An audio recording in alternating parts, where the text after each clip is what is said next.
మీకు మానసికంగా అశాంతిగా ఉన్నా, సరైన డిసిషన్లు తీసుకోలేకపోయినా, ఏదైనా వ్యాపార వ్యవహారాల్లో ఇబ్బందులు పడుతున్నా, దానికి చంద్రుడు సరిగ్గా లేరని అర్థం. అప్పుడు చిటికిన వేలికి వెండికి సంబంధించిన ఏదో ఒకటి ధరించండి. వీలుంటే వెండి ముచ్చు బొంగరం ధరించండి.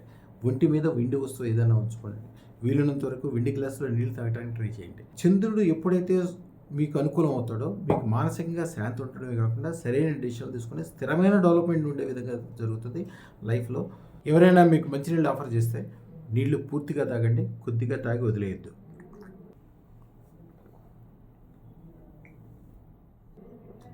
పూర్తిగా తాగాల్సిందే. చంద్రుడు చాలా అద్భుతంగా అనుకూలంగా అవుతాడు. స్థిరమైన నిర్ణయాలు అప్పుడు ఈ రోజు గురించి కాకుండా 10 సంవత్సరాల తర్వాత అత్యంత అభివృద్ధికరమైన కార్యక్రమాలు ఏ విధంగా అవ్వాలి, 10 సంవత్సరాల తర్వాత 10 అంతస్తుల మెడ, 10 కిలోల బంగారము, 10 కార్లు ఎలా ఉండాలి, కోటీశ్వరులు ఎట్లా అవ్వాలి అనేది మీకు ఆలోచన పుడుతుంది. అదృష్ట రత్న ధారణ అద్భుతమైనది, తప్పక చేయండి. శుభం భూయాత్. అదృష్టానికి ఐశ్వర్యానికి ఆహ్వానం పలిగేది అదృష్టరత్నం, దరిద్రాన్ని దూరం చేసేది అదృష్టరత్నం. తప్పకుండా ధరించండి.